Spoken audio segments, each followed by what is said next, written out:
When I say the name Jodi Arias, what comes into your mind? Well, it was a long 7 years, so I guess time is what comes into my mind, that it took a long time. What about personally? Well, it just affects you in how you see things, but mostly that it took a long time. 7 years is a long time, and touched or affected a lot of people, specifically the family. Right.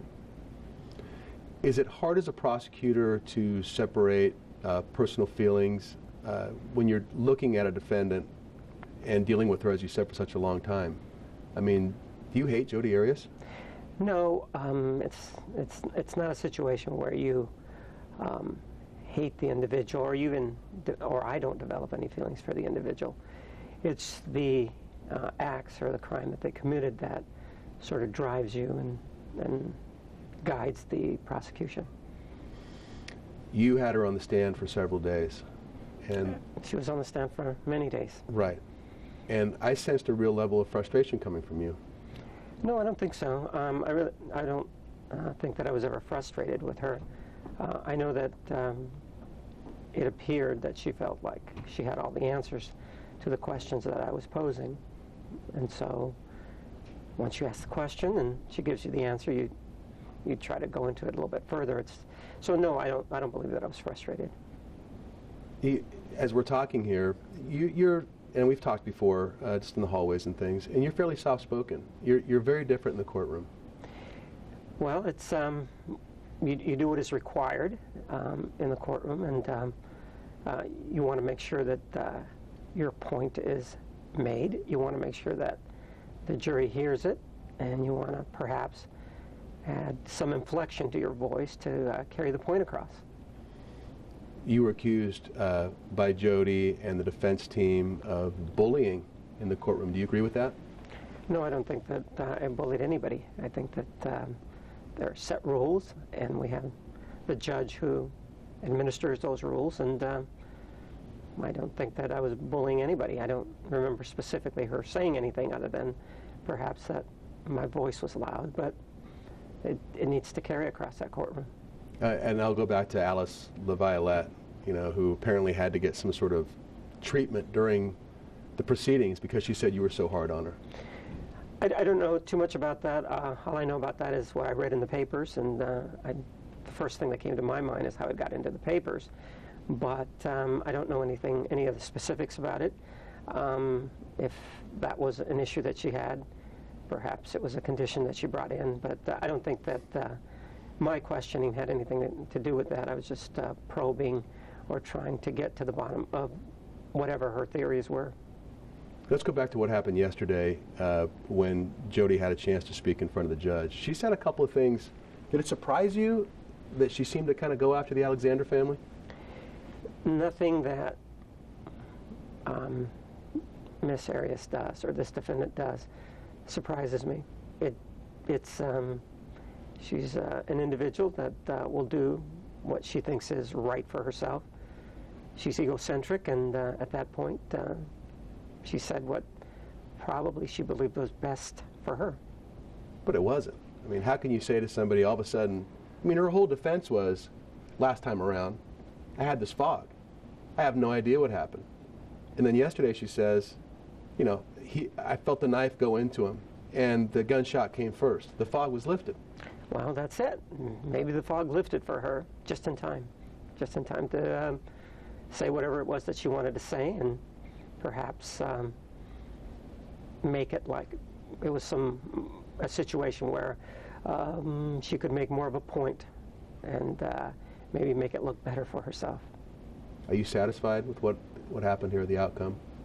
I'm always satisfied. I'm not going to go back and second guess and wish and hope that it would be something else. It is what it is, and you do move on. You can't go back and think that you can change the past. You're not going to. Did you have a rogue juror on this jury? With regard to the jury, all I can say is that they were sworn in, they fulfilled their duties, and I will abide by their decision, which goes back to my previous answer. I'm not going to sit here and worry about it. It's done. It's time to move on. you made moves at the end of the deliberations last time to try to get Juror 17 removed, and you were unsuccessful. What are your thoughts on that? Again, whatever was involved with the jurors is something that's in the past. I don't see any real value in rehashing something like that. It's those were issues, perhaps, that were presented to the judge, and there were rulings, and I will abide by whatever rulings are there and not go back and criticize any of it. And one more question about 17. Was there a failure by your office to not better vet Juror 17, in your opinion? Again, there is a process that's in place. I'm satisfied with the process. I'm satisfied with what we did with regard to the process. And again, to go back and begin to second-guess yourself is something that's not very productive, and it's not something that I do, whether you get the result that you want or not. There's been some criticism about why we went back and retried this penalty phase. Why did you think it was important to do that? Was that your decision? No, the decision to retry this case was ultimately Mr. Montgomery's. He's the one that made that decision. Did you lobby for it? Whatever was said and whatever was done, that's something that in my view, is something that should remain private. There's nothing that out there that says that I should keep it private, but whatever thoughts were shared, in my view, those should remain confidential. Now, let me ask you this then now. Do you still believe it was a good move to retry her? Well, obviously, given what the jury said, and it was an 11-1 for the death verdict, obviously there was merit in the position of going back and retrying it. If 11 of 12 people think that the death penalty is the appropriate sanction, obviously there is merit in going back. So what you would say to taxpayers who may have said, okay, we spent probably another $1 million or plus on this retrial, your explanation to them about why it was justified was what? Well, I don't know that was what the price is, first of all. Right. I don't know how much money is involved.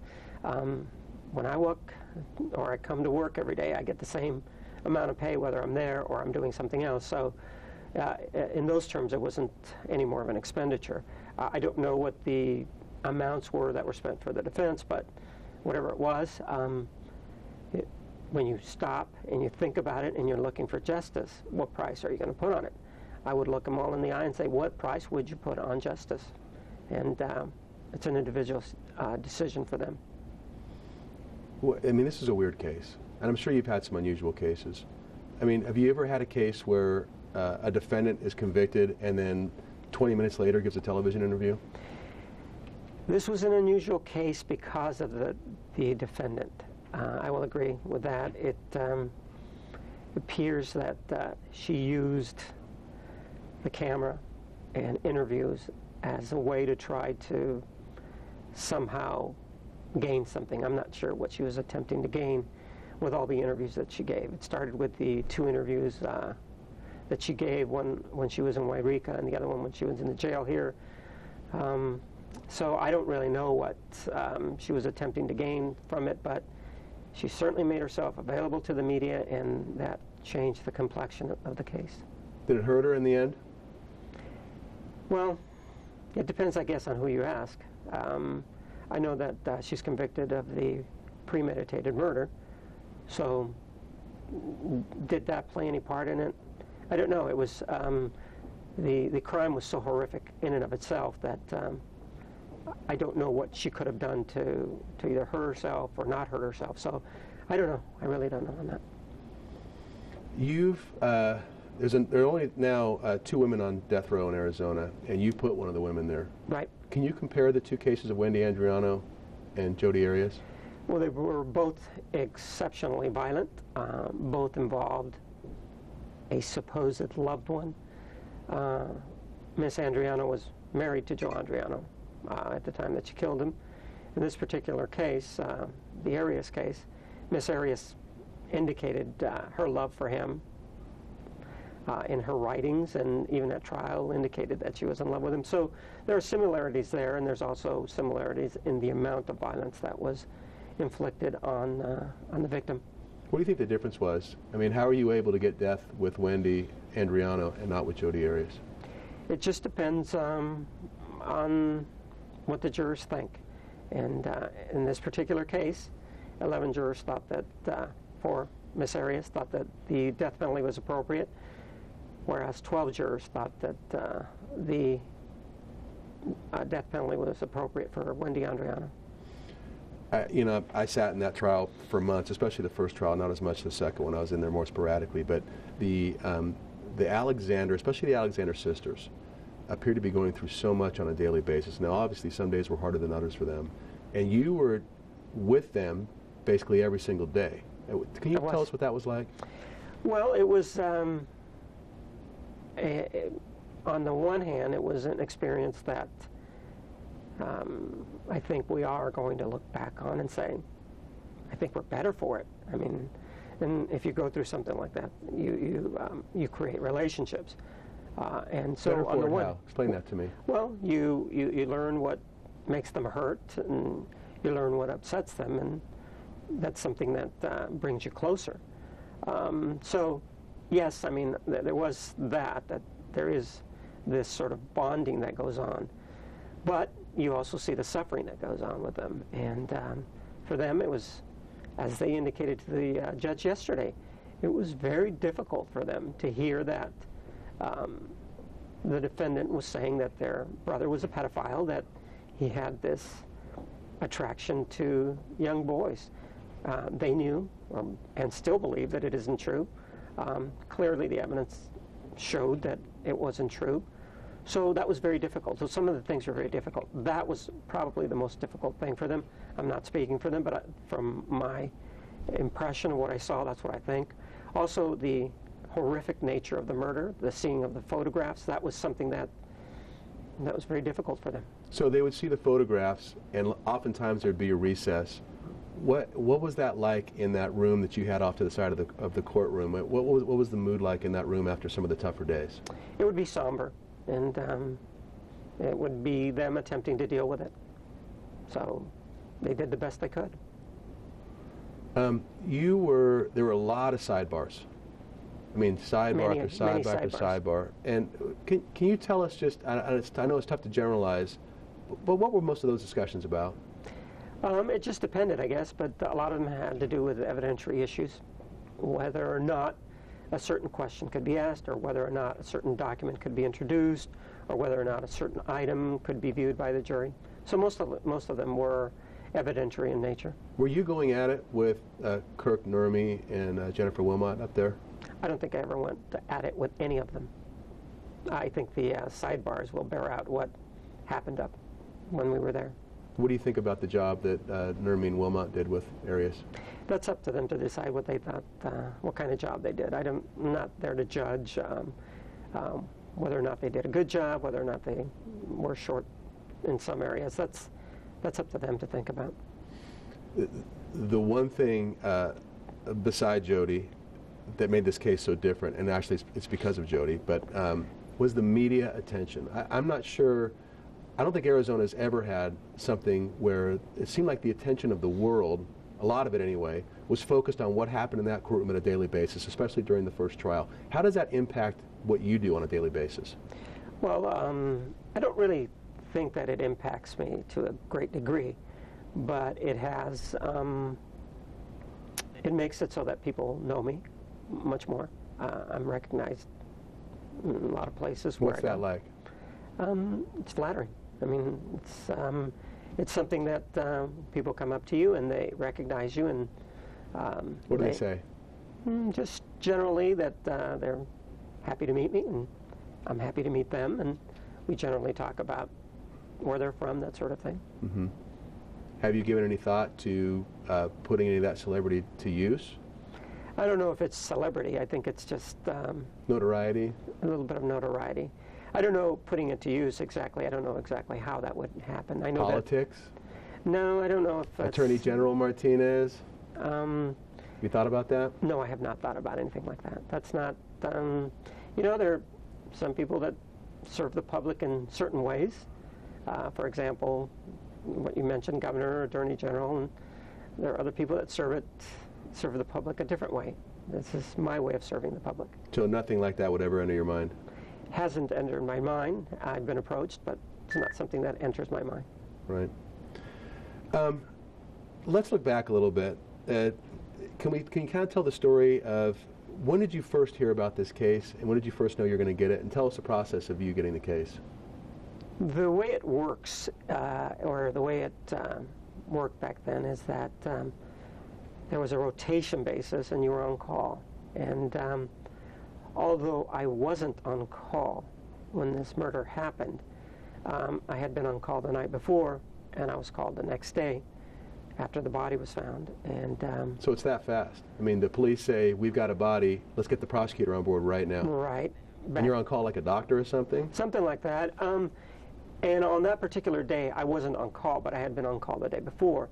And the issue was whether or not I was going to sort of take it or slough it off or say, hey, I'm really not on call. And I thought it was my responsibility since they called me. I didn't want to put them to having to look at the list again and call the person that was next on the list. And so I just decided to take it. Good call, in your opinion, in hindsight? Obviously, every call that I make, I believe, is probably the right call, and I believe this was also the right call. So this is the kind of thing, if you had it to do over again, you would? Of course. Without hesitating? Right. How much influence did the Alexander family have in having this retrial done, this penalty phase retrial? We consulted with them, and they made sure that we understood what their views were. And after we consulted with them, the decision was made. And they said they wanted it for sure? Well, whatever was said there, that was, right. If they want to talk about it, they can. My view is that those kinds of meetings are probably best left confidential. And there's nothing to say that they are, but it's just my view that whatever's said during those meetings is probably better left there. The defense really made a big deal in this retrial about the computer. And they made a big deal about a lot of things, okay, including the computer. All right, well, let's talk about the computer for a second if we can. So they basically threw out charges that somebody from your team was tampering with that computer. I think you're maybe not being as harsh as they are. They actually made allegations that perhaps the prosecutor had tampered with this computer. So yeah, they made those allegations, and that's what they were, just allegations. As it turned out, and you saw, the computer was in their possession. Perhaps they should have looked at that. Right. So your response to them basically saying, Juan Martinez, you tampered with evidence is? The computer was not in our possession. It was in their possession. They were reviewing the evidence. Why do you think they would make that allegation? I don't know. You have to ask them. Obviously, they were wrong. There's no two ways about it. On that date, on that time, that computer was in the possession of defense counsel, not in our possession. And it was at the Mesa Police Department that they were looking at it, but myself, Detective Flores, were off to the side, and we're not going to meddle. We're not going to interfere with it. It's an absolute right the defendant has, and she can do whatever, through her lawyers, can do whatever she wants, and that's what they chose to do. I never really understood why pornography in general seemed to be such an issue in the retrial. I didn't either. I never thought that the idea that perhaps an individual may have looked at an image of a woman somehow made the murder okay. I just didn't see the importance of it either. But it's an issue that is raised, and it's an issue that needs to be dealt with. Just because it didn't seem to be important to me doesn't mean I shouldn't deal with it right. as forcefully as I could. So you have another hearing in June on restitution. Right. What are you going to try to get? What are the Alexanders going to try to get from Jody? Just it's restitution allows victims to recover whatever expenses they've laid out throughout the course of the trial. So whatever economic losses they've suffered, that's what we're going to get. What type of losses are we looking at for that? Travel to and from where they live, renting another place while they're here, that sort of thing. And is there an amount that you've figured on yet? There's an amount there, but amounts always change, and there may be more that is added on. What is the amount right now? That's sort of still being debated. Okay, so that's not public record at this point? It is not public record at this time. Okay. Are we in excess of 6 figures? You say that? I'm not going to discuss that. Oh, okay. No, because it's under seal. Okay, great. All right, so now going forward, besides, let me ask you this though. I mean, do they hope to get this money? Where are they going to get it? They're asking that there be an order out there. You never know what may happen down the road, and there may be a situation where she does come into some money and they would be entitled to it. It's not that they're being vindictive about it. It's money that they have spent so that they could come here and view and see what happened in their brother's case. Is there going to be like forensic accounting done as a part of this? Because there are rumors all over the place, but I'd even heard some stuff from some fairly good sources that... What are the sources? I don't give up sources, you know that one. But I've heard from fairly good sources that there are people who are planning on giving Jody substantial amounts of money for her defense. There's a man apparently back east who is terminally ill, may leave her his estate. I've heard things about that. Are you looking into that kind of stuff? I've heard those things, and those are interesting things. Whether or not there's an investigation involving that, that's not something that I'm going to comment on. But I have heard those rumors also. The sheriff's office was saying that they are getting ready to release, and they may have already this morning, so I haven't been paying too much attention, but a list of infractions and things that Jody did while behind bars. Are you privy to that report? No, I'm not privy to it. And one of the things that I did during the trial, I insulated myself from anything that was going on with the sheriff's office. My job was to present a case and have a jury decide whether or not death was the appropriate sentence, at least the retrial. So anything that was going on with the jail, that is something that others were dealing with. Going forward now, one more question about restitution, if I could. Somebody had said that people who put money into Jody's prison account, commissary account, that like 30% of that can go to the Alexanders. Is that correct? I don't know. Okay. That's something that I don't become involved in. Okay. Once the case is finalized, now she's in prison, once that's done, my involvement is minimal at this point. The appeal, if there is one, which I believe there probably will be based on what the defense counsel said, that there is going to be an appeal, that's handled by the Attorney General's office, not our office. So just because the defense wants an appeal doesn't mean they're going to get one, correct?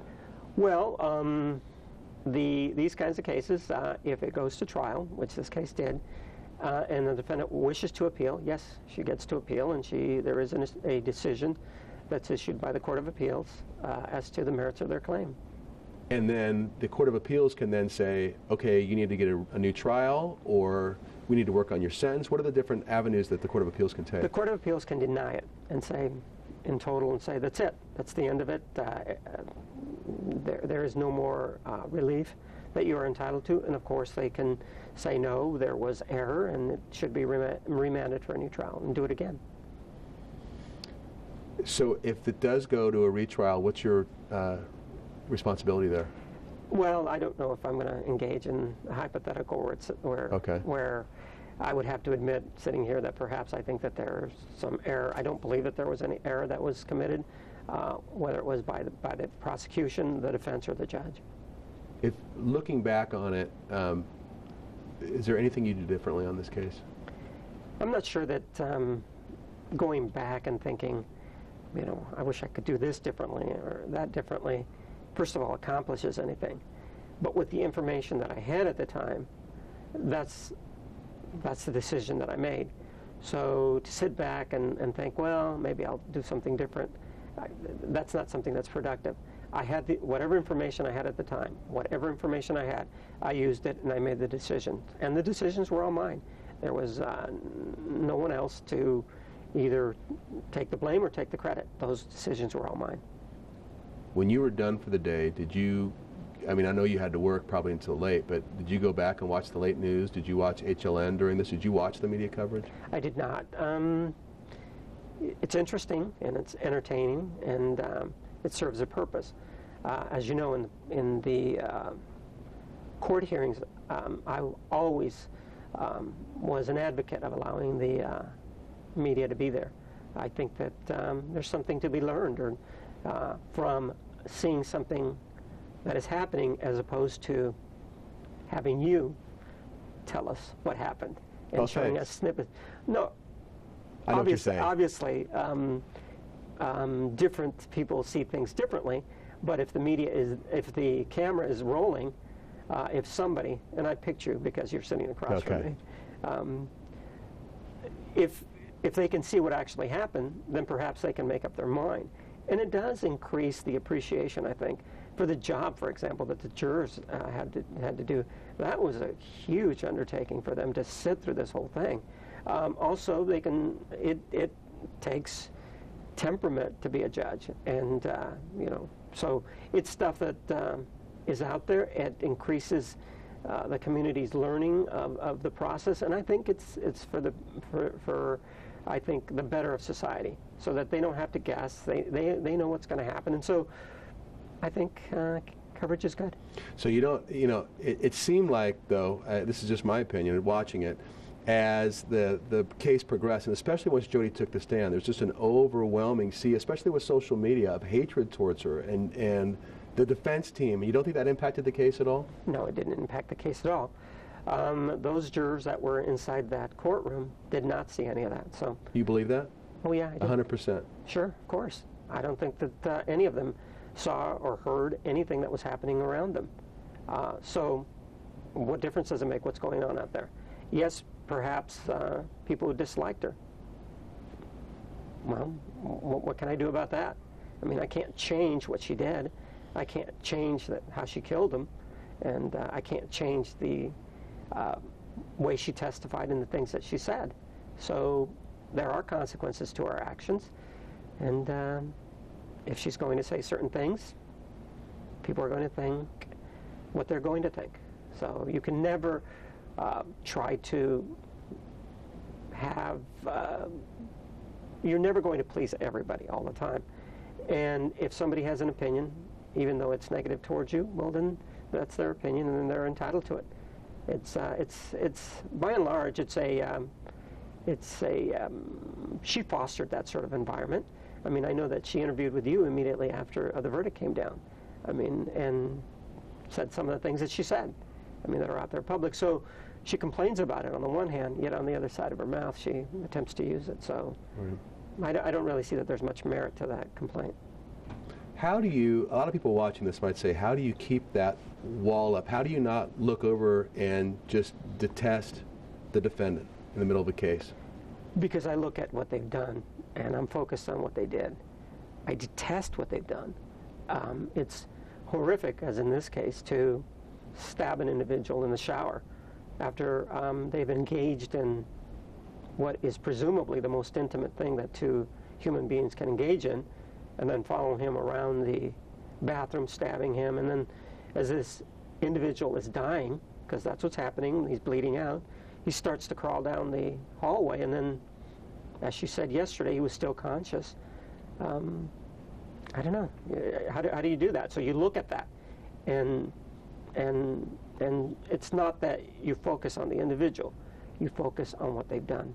And so you hate the act. You don't hate Jodi Arias. I don't have any. I never sit back and I think, oh, I have this feeling or that feeling for this defendant or that defendant. That's not something that I ever think about. I do think about what they did, and I think about what is the best way to present it. When she got up on that stand in the first trial, were you thinking, oh, I've got her now? I never think that, because I would be a fool if I thought that, because you never know what they're going to say. As you know, we don't get a chance to interview defendants. We don't know what the story they're going to come up with. And the same is true with her. I mean, the San Franciscan fog could have rolled in heavier or light. I mean, we don't know how light or heavy the fog is. I didn't know. So did I expect her to take the stand? Probably. I mean, I know that the pleadings indicated that she was going to claim self-defense, and the only way to do that is to take the stand and say, I was fearful. Is it a surprise as she was testifying and she came up with this story, as she was telling it, was that the first you'd heard it? Right, yeah. And so on the fly, you're having to say, okay, she's saying that she ran up and she grabbed the gun off the top of this you know, Right. the shelf. All Now of I that got to was figure new. out how to break that down. All of that was new, sure. And that's why you have to think on your feet. And that's why you have to make a decision which way you're going to ask the questions, how you're going to ask the questions, whether or not you perhaps want to make the question a little bit louder so that she can hear the question better. That's what you were doing, making sure she could hear you? I wanted her to hear me. Yes, sure, absolutely. I didn't want her to have a problem with saying later, I didn't understand your question. I wanted to make sure she understood it, heard it, and heard it. I don't think anybody had any trouble hearing you. Not even in the back? Not even in the back. Okay. Not from where I was sitting. I wasn't all the way back. Because I like to be close to the action. There you go.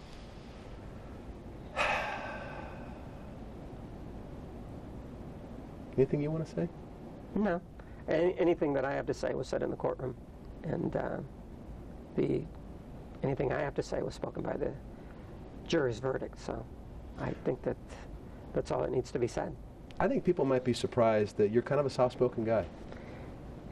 Well, you know, everybody has different facets to them. And you can't, there are different roles that we play in life. And one of the things that I do, which is something that is my career, is I present cases at trial. And but in my private life, it's not like that. So do you feel you're playing a role when you're in the courtroom? I don't feel I'm playing the role. It's something I believe in, but it's different. It's a different set of factors out there, and there are different goals. When you're out there, you are attempting to show the jury, other people, what crime was committed and how this person is responsible for it. In a private setting, it's much more different. I'm not there to convince anybody of anything. I'm there just to get along, I guess. You know, I think back on my role in this case, and I think about how so many things came together at one time that I don't know if I professionally will ever see anything like it again. Do you feel that way? Yeah, I do. I don't think that I have ever seen a case like this. I know that the O.J. Simpson case had a large amount of publicity, but there wasn't social media. And I think this case here, what's different about it is that social media became so involved. I think that that was probably surprising to all of us, how much interest people had in it. And so, yeah, I don't think I'll ever see anything like it. Is it the first social media trial, maybe? Perhaps it could be that. I don't know. But like I said, the amount of interest that people had in communicating about the case, and they had the means to do it, and set out their opinions, whatever those opinions may be, I think is what set it apart. When you got home last night and you knew that Jody was in Perryville, was there a satisfaction? Every time that a case is done, there's a satisfaction. It's a general satisfaction. It's not a specific satisfaction, oh, she's now in this cell or anything like that. It's, no, not like that at all. I think of other things. Like what? I don't know, just whatever happens to be there. So you just put this case away. 2 years of your life, you just kind of put away like that in minutes, in hours. Well, I would say it's probably more than 2 years of my life, probably 7 since this happened back in 2008. So, and it's almost 7 years now. But it's not that you put it aside, but it's not that I sit and think about it. I just go and do other things that comprise my life. So can we talk a little bit about your private life? What do you like to do? You know, they call it private for a reason. I'm not going to get anything. I'm not getting anything from this guy, am I? Do you have hobbies? You can tell us about your hobbies. As I said, sure I have hobbies, but they call it private for a reason, and you know, it's not something that I think should be shared. I mean, people do different things in their private life, and I'm no different than anybody else. So, Do you have any favorite restaurants downtown? I have restaurants that I like more than others. Sure. Are you willing to share those? No, not really. No. Again, that's private. And I think that's all we're getting, Juan. Thank you so much. Thank you for coming down here. Appreciate it. Yeah. Good talking My to you. pleasure.